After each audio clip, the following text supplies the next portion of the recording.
మన నగరాలు పట్టణాలు ప్రగతి బాట పట్టాలంటే బీజేపీని గెలిపించండి. కేంద్ర ప్రభుత్వ సహకారంతో మున్సిపాలిటీలు, కార్పొరేషన్ల సమగ్రాభివృద్ధి. ఇది తెలంగాణ ప్రజలకు మోదీ గ్యారంటీ. కమలం గుర్తుకే మన vote. Save Telangana. Vote for BJP.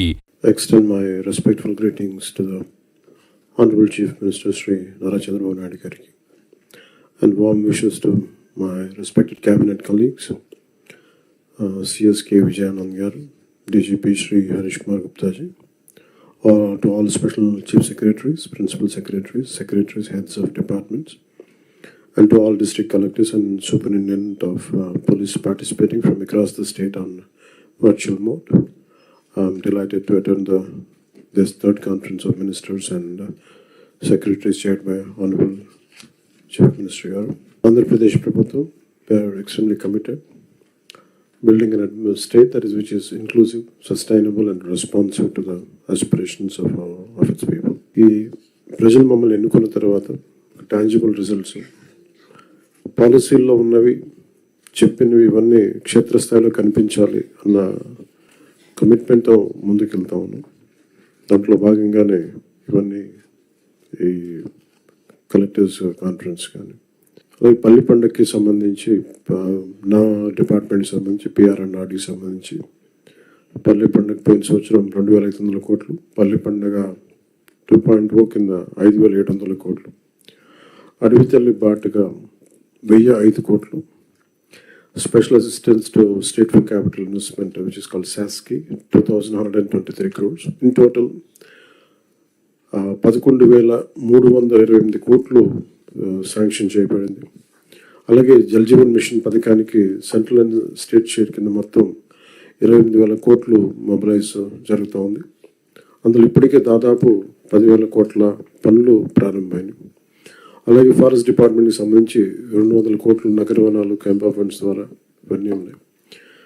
Despite ఉన్న ఆర్థిక పరిమితులన్నింటినీ దాటి గవర్నమెంట్ చాలా తక్కువ రిసోర్సెస్ తోటి కీ డెవలప్మెంట్ ప్రోగ్రామ్స్ని ఇంప్లిమెంట్ చేయడానికి చాలా కట్టుబడి ఉన్నాం. గౌరవ ప్రధానమంత్రి శ్రీ నరేంద్ర మోదీ గారి సహకారం, వారి కమిటెడ్ లీడర్షిప్, అలాగే గౌరవ ముఖ్యమంత్రి నారా చంద్రబాబు నాయుడు గారి అనుభవం, ఈ ప్రోగ్రామ్స్ అన్నీ క్షేత్రస్థాయిలో దీని రిజల్ట్స్ చూడాలని మేము అందరం పనిచేస్తూ ఉన్నాం. మా అందరం కూడా కలిసి పనిచేయాల్సిన అవసరం ఉంది. This effort and commitment must be clearly understood by the administration.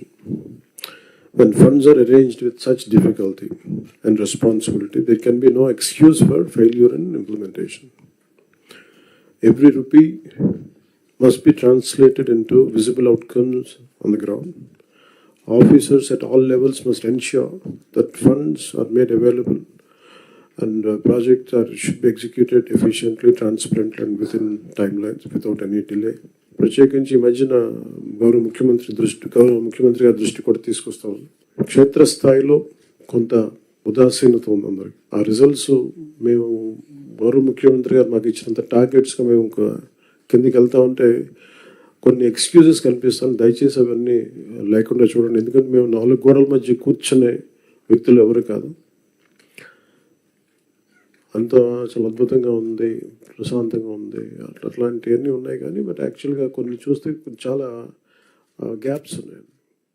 అవి కొంచెం మేము ఈ డిపార్ట్మెంట్స్లో ఉన్నతాధికారులు అందరూ కూడా దయచేసి అది ఒక్కసారి మీరు క్షేత్రస్థాయిలో we have to fix accountability.